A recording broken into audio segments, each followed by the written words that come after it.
मरकुस की किताब और उसका 4 अध्याय और 13 से 20 तक पढ़ा, लेकिन हम इसके उमरीन पहली आयत से मैं आपके सामने फिर एक बार फिर पढ़ता हूं। वह फिर झील के किनारे उपदेश देने लगा और ऐसी बड़ी भीड़ उसके पास इकट्ठी हो गई कि वह झील में एक नाव पर चढ़कर बैठ गया और सारी भीड़ भूमि पर झील के किनारे खड़ी रही और वह उन्हें दृष्टांतों में बहुत सी बातें सिखाने लगा। और अपने उपदेश में उसने कहा, सुनो, एक बोने वाला बीज बोने निकला। बोते समय कुछ मार्ग के किनारे गिरा और पक्षियों ने आकर उसे चुग लिया। कुछ पथरीली भूमि पर गिरा जहां उनको बहुत मिट्टी ना मिली। गहरी मिट्टी ना मिलने के कारण वो जल्दी उगाया और जब सूर्य निकला तो जल गया और जड़ न पकड़ने के कारण सूख गया। कुछ झाड़ियों में गिरा और झाड़ियों ने बढ़कर उसे दबा दिया और वह फल न लाया। परंतु कुछ भूमि पर गिरा और वह उगा और बढ़कर फलवंत हुआ और कोई 30 गुना, कोई 60 गुना, कोई 100 गुना फल लाया। तब उसने कहा, जिसके पास सुनने के लिए कान हो वो सुन ले। ये वचन हमारे लिए समझने के लिए बहुत ही आनंदपूर्वक है। यीशु मसीह इस चैप्टर को अगर हम देखते हैं तो ये जो बीज बोने वाला है ये स्वयं यीशु मसीह है, जिसको हम यीशु मसीह के नाम से पहचानते हैं। और यहां पर हमने देखा कि एक भीड़ वो समय समय पर काम करता रहता, वो बीज बोता है। आपने देखा होगा यीशु मसीह की जितने भी दृष्टांत मिलेंगे, जितनी भी बाइबल के अनुसार हम देखते हैं कि एक बहुत बड़ा सैलाब, बहुत बड़ी भीड़ हमें देखने को मिलती है कि वो यीशु के पास आती थी। और यीशु मसीह ज्यादातर दृष्टांतों में उस भीड़ को समझाया करते थे और जब अकेले बैठते थे तो अपने चेलों को उस दृष्टांत का अर्थ भी बताया करते थे, क्योंकि चेले भी उसको आज्ञा दी थी कि तुम्हें भी बीज बोना है। आज वो बीज बोया जाता है, चाहे वो चेले के द्वारा, चाहे प्रभु यीशु मसीह के द्वारा बोया गया। बेटे, हंसने का टाइम बहुत मिलेगा। हंसने का ये टाइम जो है, जो आज है, वो दोबारा वापिस नहीं आएगा। फिर तो रोना ही रोना रहेगा, तुमसे डिस्टर्ब होगा। तो ये बीज को आज हमें समझना पड़ेगा। ये परमेश्वर का वचन है जो हमारे हृदय में समाता है, जो हमारे हृदय में प्रवेश करता है। उस वचन को सुनकर हमें एक प्रसन्नता मिलती है, एक सुख मिलता है। और वो ऐसा सुख होता है कि शैतान बार बार कोशिश करता रहता है कि इसके चैन को, सुख को चुरा लो। यहां पर दृष्टांत के रूप में प्रभु यीशु मसीह ने समझाया उस भीड़ को। एक बीज बोया, मेरे और आपके हृदय में वो बीज बनता। बहुत ढेर सारों ने उस बीज को अमल किया, उसकी उन बातों पर, उस वचन को जो बीज के रूप में आज हमारे सामने है, उसको ग्रहण किया, अपने हृदय में समा लिया, अपने हृदय में बीज वो बो लिया। और शैतान कभी कभी हमारे पास आने की कोशिश करता है, वो समझाने की कोशिश करता है कि मेरे पास आनंद है। लेकिन जो असली है, जो इस बीज का मूल्य जानते हैं, जो अच्छी जमीन में गिरे हैं, उनको कोई भी नुकसान नहीं होगा। और कुछ ऐसे होते हैं कि जो आज पवित्र दिन के बारे में नहीं जानते, वो शापित है, उनको अपना जरूरी काम नहीं, वो शापित लोग हैं। परमेश्वर जानता है कि आज वो कितना बड़ा काम कर रहे हैं। मैंने कभी भी जब भी देखा है तो जो काम काजी लोग बाग होते हैं वो परमेश्वर को महत्व नहीं देते, क्योंकि उनके काम में हमेशा बाधा आती रहती है। उनके संसार की जो प्रॉब्लम है वो बढ़ती चली जाती है, क्योंकि परमेश्वर के लिए भी टाइम नहीं है। अगर बीज नहीं बोया है तो बीज उगेगा कैसे? स्वयं हम देखते हैं प्रभु यीशु मसीह 13 साल की उम्र थे, मंदिर में बैठे हुए थे और उनके माता पिता कहीं और चले गए थे, एक तरीके से खोने ही हो गए।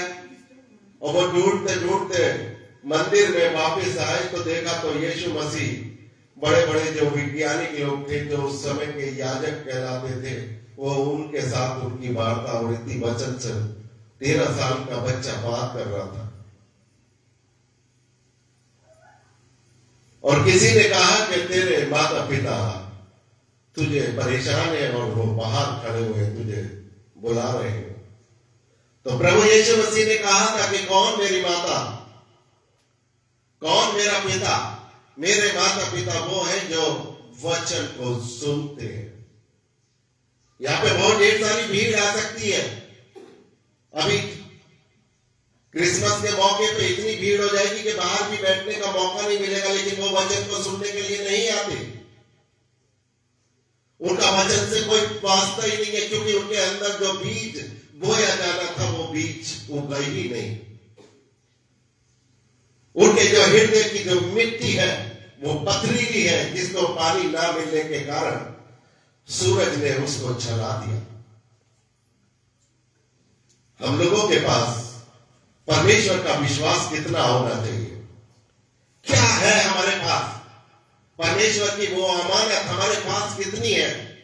हम कैसे समझ सकते हैं कि परमेश्वर को जानते हैं और उसको मानते हैं और उसके राज्य में हम प्रवेश करेंगे? किस सूरत में कह सकते हैं? सिर्फ 30 साल हो गए मसीह धर्म में आते हुए, पैदा होते हुए, लेकिन चर्च में आते हुए को शायद 1 साल भी पूरा नहीं हुआ।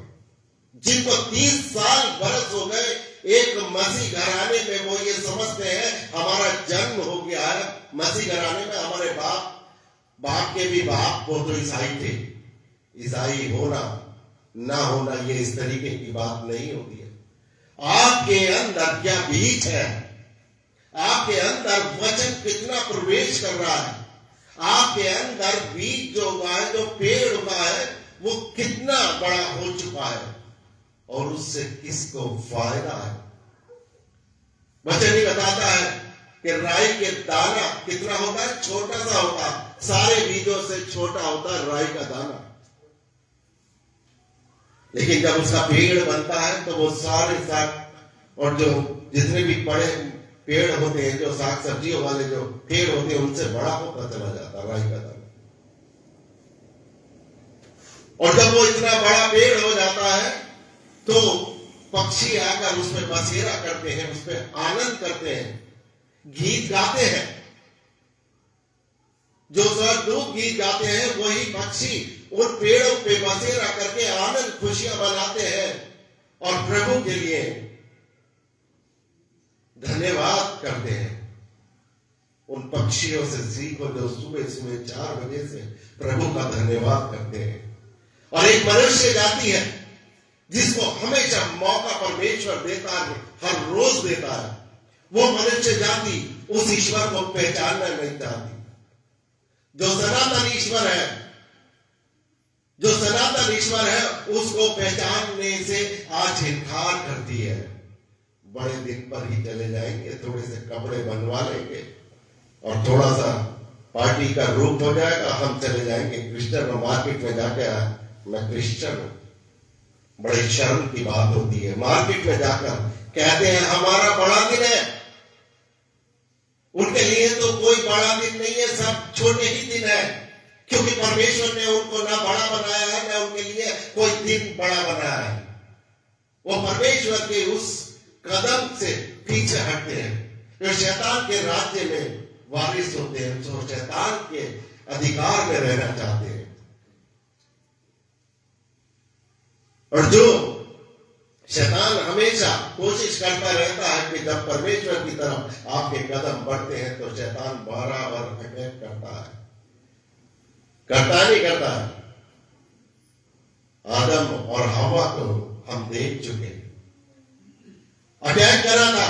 उसने सोचा था कि आदम को मुश्किल है, आदम को जब अटैक कर सकता हूं जब उसकी पत्नी हवा को अटैक करो।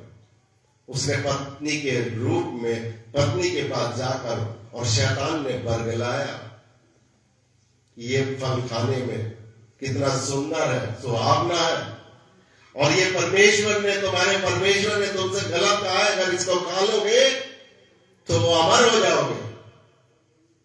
कितनी बड़ी बात, कितना बड़ा झूठ बोला था कि इसको खा लोगे तो अमर हो जाओगे। क्या आज अमर है? नहीं। हम अपनी बातों में कितना विश्वास रखते हैं, वो वचन की बातों में कितना विश्वास रखते हैं, हम परमेश्वर के कितने नजदीक हैं, ये हमारा पिता जानता है। हम जानते हैं बहुत ढेर सारे लोगों के बीच घरों में आज पुताई भी चल रही होगी, उनके घरों में कुछ तब्दीली वो लाना चाह रहे होंगे, कुछ रंगाई पुताई का भी काम चल रहा होगा, लेकिन परमेश्वर के भवन में आने के लिए उनको टाइम नहीं है, क्योंकि परमेश्वर ने अपने कदम उनके घर से हटा लिए। ये शापित इसलिए मैं बोलता हूं कि वो शापित लोग हैं जो परमेश्वर के वचन को फॉलो नहीं करते, परमेश्वर के वचन पे चलते नहीं है। हर संडे को एक बहाना रहता है, हर इतवार को एक बहाना रहता है कि पादरी साहब इस वजह से नहीं आ सके, पादरी साहब ड्यूटी बहुत अच्छी पड़ गई है और इस सरकार ने जान ले रखी है और इस सरकार ने ऐसा कर रहे हैं, यहाँ भीड़ गायब होती जा रही है, क्योंकि वो उस भीड़ में थे ही नहीं। जो परमेश्वर के साथ, जो परमेश्वर जिनके लिए हलाक हुआ, अपनी कुर्बानी दी, और जो लहू से खरीदे हुए लोग आ गए, वो उस भीड़ में उनका नाम नहीं था, इसलिए वो शापित लोग हैं।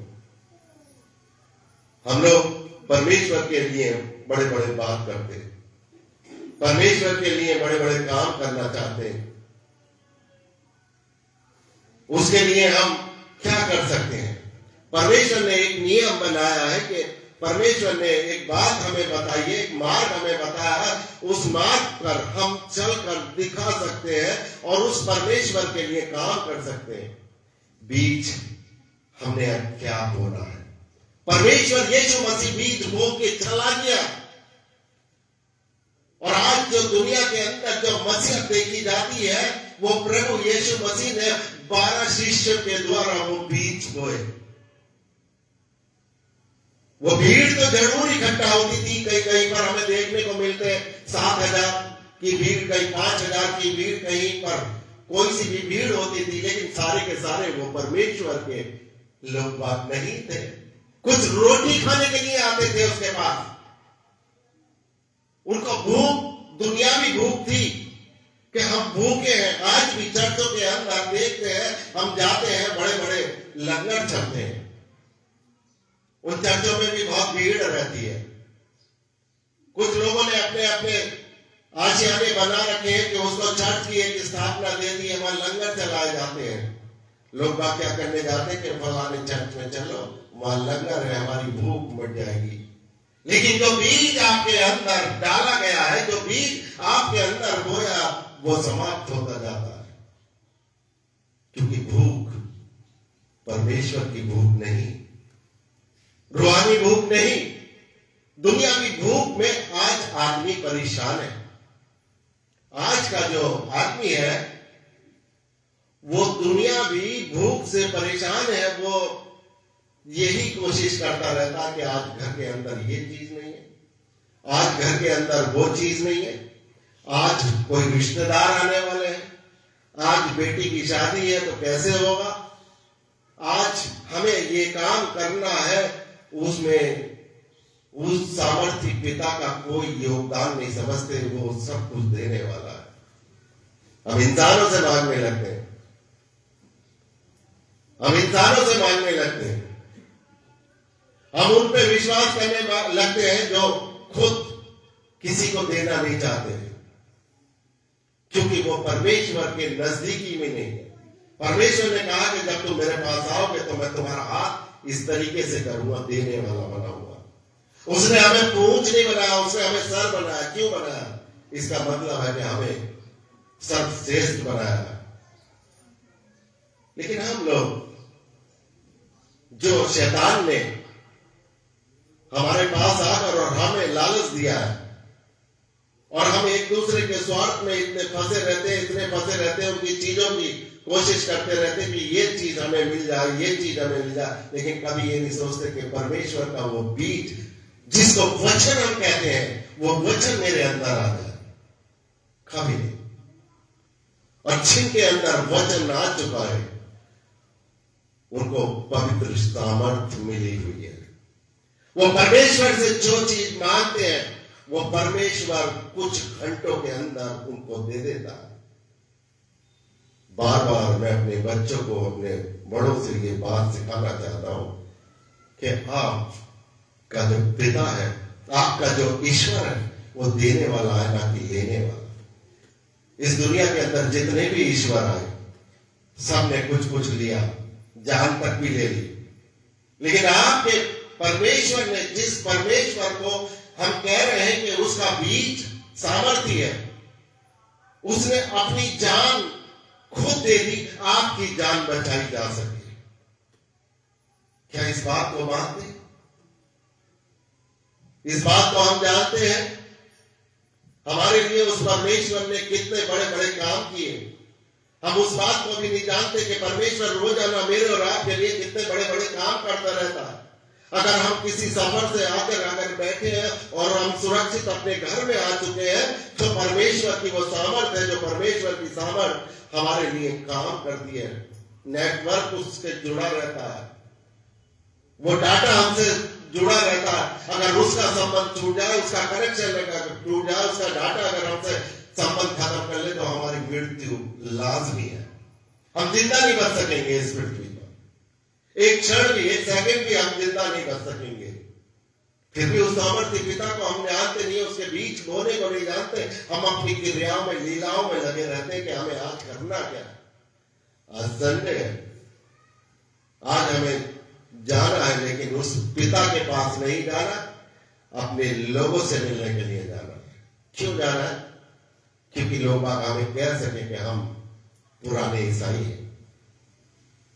लोग सब जान चुके हैं, बहुत तब्दीली इस दुनिया के अंदर आ चुकी है, बहुत ही विकास इस पृथ्वी पर हो चुका है।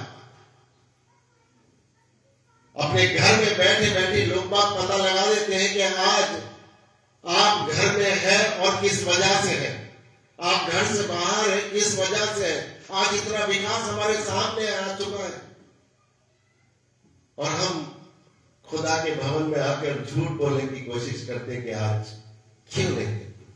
वो बीज जो परमेश्वर कहता है, वो हमारे लिए क्या है, और वो बीज हमारे लिए बहुत ही आनंद का कारण है। यहां पर लिखा हुआ है, मत्ती 30:4-30 में आपके सामने फिर दोबारा पढ़ता हूं। फिर उसने कहा, हम परमेश्वर के राज्य की उपमा किससे दें और किस दृष्टांत से उसका वर्णन करें। वह राई के दाने के समान है, जब भूमि में बोया जाता है तो भूमि के सब चीजों से छोटा होता है, परंतु जब बोया गया तो उगकर 60 से बड़ा हो जाता है, और उसकी ऐसी बड़ी डालियां निकलती है कि आकाश के पक्षी और उसकी छाया का बसेरा कर सकते हैं। वह उन्हें इस प्रकार से बहुत से दृष्टांत देकर उनकी समझ के अनुसार वचन सुनाता था और बिना दृष्टांत कहे उनसे कुछ भी नहीं कहता था, परंतु एकांत में अपने चेलों के निज चेलों से को सब बातों का अर्थ बताता। आज पासवान भी आपको बता रहा,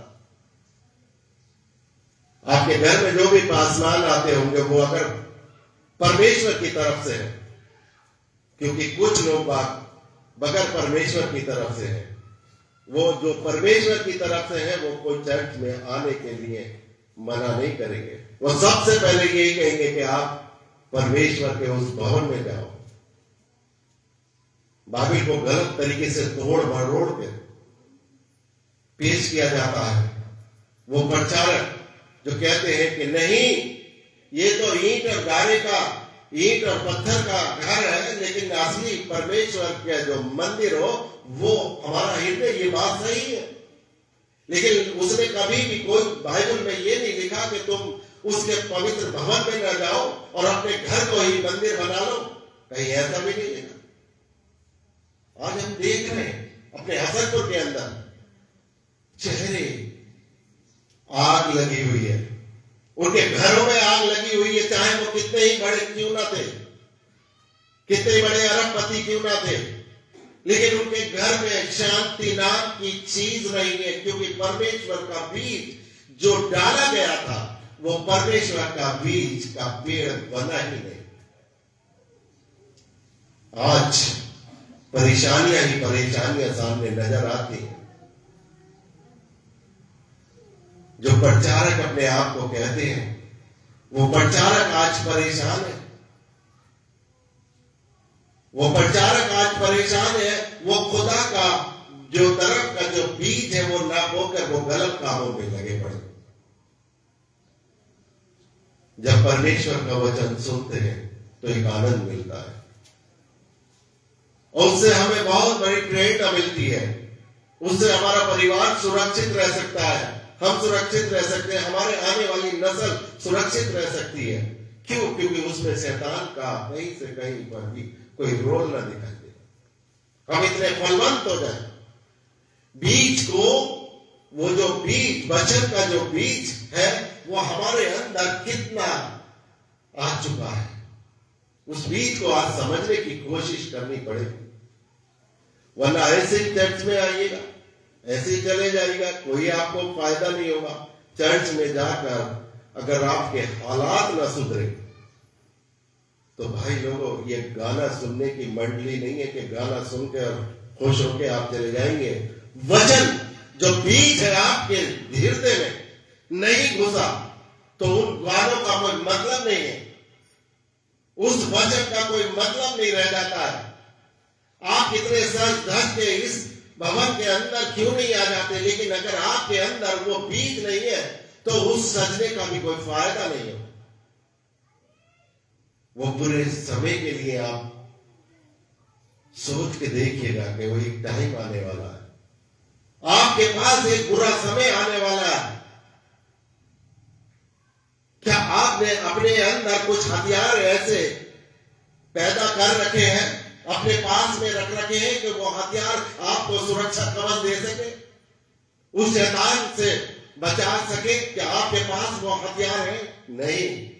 इसीलिए तो शैतान के कब्जे में आ जाते हैं और शैतान हमें तोड़ मरोड़ कर वो अपने अंदाज में कर लेता। जैसे एक लोहार लोहे को गर्म करके और उसको किसी भी शेप में डाल लेता, इसी तरीके से शैतान हमें कुछ भी कर सकता है।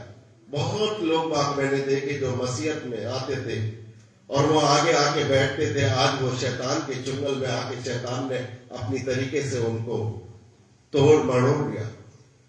उनका जीवन बदल गया, उनकी लाइफ लाइन बदल गई, उनका व्यवसाय बदल गया।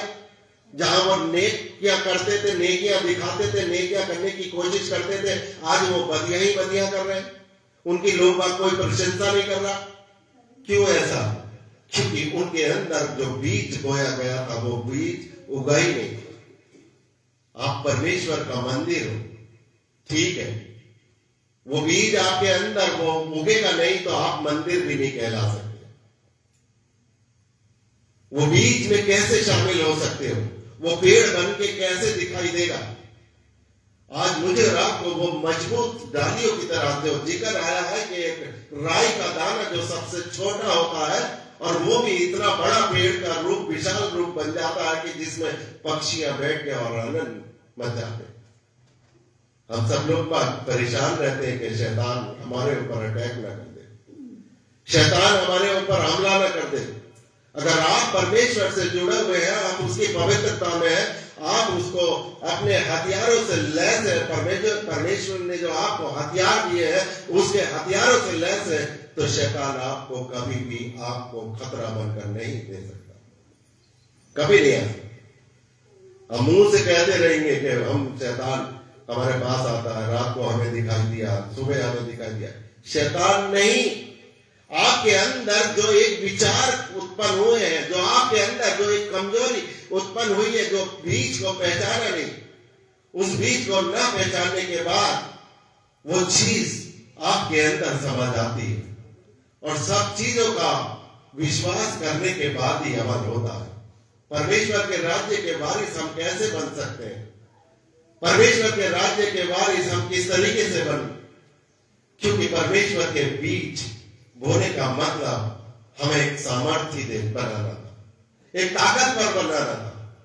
उस ताकत से हमें करना था ताकि हम शैतान का मुकाबला कर सके। आज वो शैतान हमारे सामने नजर नहीं आ सकता। परमेश्वर का वो रास्ता, परमेश्वर का जो मार्ग है, वो क्यों नहीं आ सकता? परमेश्वर ने हमारे लिए बहुत बहुत बड़े काम किए। हर रोज वो बड़े बड़े काम करता रहता है, हमें वो हंसता हुआ, फलता हुआ देखना चाहता है। और परमेश्वर हम सब लोगों के लिए बहुत ही बढ़िया बढ़िया चीजें देना चाहता है, लेकिन हम उस बात को नहीं जानते। सुबह से लेकर शाम तक जो उसने जिंदगी दी है वो परमेश्वर की एक नियामत है, वो परमेश्वर का एक गिफ्ट है, एक उपहार है। लेकिन आज हम उस चीज को नहीं समझ सकते, उस परमेश्वर को, उनकी बातों को नहीं समझ सकते। क्यों? क्योंकि हम शैतान के वश में हो चुके हैं। शैतान ने हमें लोग पीट पीट कर और वो अपने चक्रव्यूह में डाल दिया। क्यों? क्योंकि परमेश्वर के पास जाने से शैतान घबराता है, वो अपनी संख्या बढ़ाना चाहता है, अपनी तादाद बढ़ाना चाहता है। इसीलिए परमेश्वर की तरफ से वो तोड़ता रहता है, शैतान हर समय तोड़ता रहता है। और वो उसके साथ आने के बाद वो हमेशा अपने अपने कार्यों में वो व्यस्त रहते हैं कि आज हमारे सामने ये प्रॉब्लम है, आज हमारे सामने वो प्रॉब्लम है। परमेश्वर की जो बुलाहट है, परमेश्वर का जो आत्मा है, जो परमेश्वर ने एक आत्मा दिया है जिसको हम पवित्र आत्मा के नाम से जानते हैं, क्या वो पवित्र आत्मा हमारे अंदर है, आपके अंदर है। आज वो आपके शरीर के अंदर कितना कार्य कर रहा है? आपके वो शरीर में कोई वो बीज जो उसने बोया है वो काम किया या नहीं किया? लेकिन नहीं, क्योंकि शैतान के बिल्कुल अधिकारी, शैतान के बिल्कुल नजदीकी में पहुंच चुके हैं। शैतान ने जब यीशु मसीह को भी नहीं छोड़ा था, उसको भी सपने दिखाए थे कि तू परमेश्वर का पुत्र है तो झुक कर प्रणाम कर ले और तू गिरने से बच जाएगा। अगर परमेश्वर का पुत्र है तो इन पत्थरों से कहते रोटी बन जाएगी, क्योंकि रोटी से भी परेशान हो जाते हैं लोग बाग। इसलिए आज के वचन को हमको एक बीज के रूप में लेना पड़ेगा। और आज का वचन हमारे बीच में जब आता है, बीज बोने के बाद नसीहत जो परमेश्वर ने दी थी, यीशु मसीह ने जो उस भीड़ को दी थी, वो इसी वजह से दी थी कि वो भीड़ ज्यादा से ज्यादा बचाई जा सके। आज पूरी दुनिया के अंदर हम देखते हैं तो उसके वचन को जिसने ले लिया, जिसने अपने हृदय में समा लिया, वह आज वो प्रसन्न है, आनंदित है। आज उनके पास बहुत बहुत बड़े चमत्कार हैं और उन्होंने बहुत बहुत बड़े आविष्कार किए हैं, क्योंकि वो परमेश्वर का बीज उनके शरीर के अंदर उपज रहा है, उसकी दया दृष्टि हो रही है, उसके लिए काम कर रहे हैं। आज हम सब लोगों को उस परमेश्वर की पहचान करनी है, जिस परमेश्वर ने हमारे और आपके लिए इस सृष्टि में आकर इस दुनिया के अंदर आके जन्म लिया। वो बच्चे के रूप में हमारे सामने आया, वो बच्चा बना, फिर जवान हुआ और जवानी तक वो हमें सिखाता रहा। वो बीज हमारे लिए बोता रहा, जिस बीज को हमने अपनाया, जितनों ने उसको ग्रहण किया उतनों ने अनंत जीवन पाया। इसलिए आज हमें घमंड करना है, उस परमेश्वर पर घमंड करना, उस शैतान पर घमंड नहीं करना जो शैतान हमें तबाह करना चाहता, जो परमेश्वर हमें बढ़ाना चाहता है, जो उसकी पवित्रता में रखना चाहता है, जो उसकी सामर्थ में रखना चाहता है, घमंड उस पे करना। क्योंकि वहीं से हमारी जिंदगी में एक नया अध्याय पैदा होगा। ये शरीर हम सब लोगों को यहाँ पर छोड़कर जाना है। ये मिट्टी का बदन है हमारे लिए, ये आज नहीं कल हमें छोड़ के जाना है, लेकिन उसके बाद एक अनंत जीवन है। उस अनंत जीवन में हमारा क्या हाल होना है, उस मृत्यु की बात करनी है। क्योंकि जो बीज आपके अंदर बोया जाता है, वो बीज हमेशा हमारे लिए लाभदायक रहता है।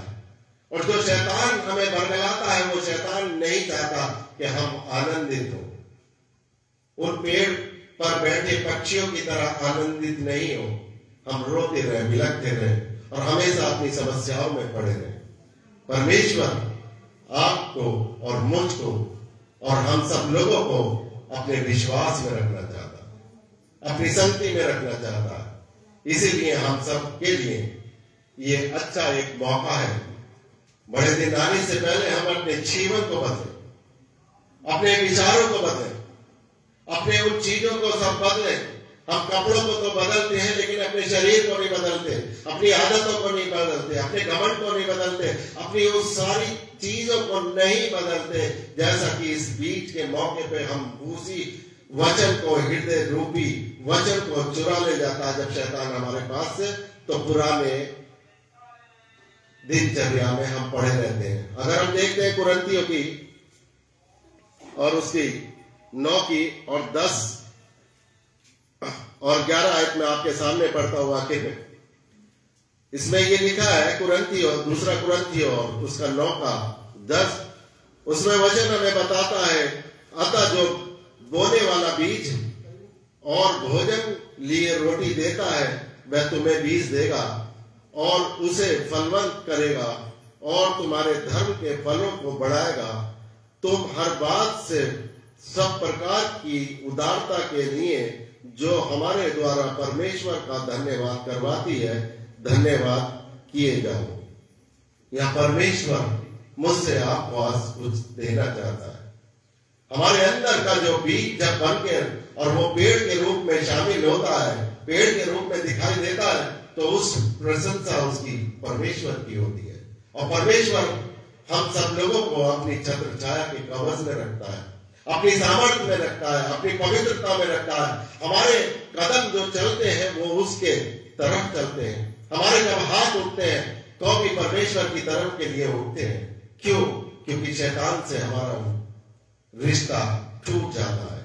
इसलिए हम सब लोगों के लिए आज आनंद मनाने का मौका जो परमेश्वर ने आज संडे के दिन दिया, अपने शरीर को बदले, शरीर की उन आदतों को बदले, शरीर के उन चीजों को, जिस तरीके से हम अपने कपड़ों को बदलते हैं, जिस तरीके से हम नहाते हैं, रोजाना पानी के साथ नहाते हैं, अपने उन पापों को जो प्रायश्चित करके धोए और उस विश्वास में रहे जो विश्वास हमें परमेश्वर की तरफ से दिया गया है, हम उसमें आनंदित रहे। सबको जय मसीह की।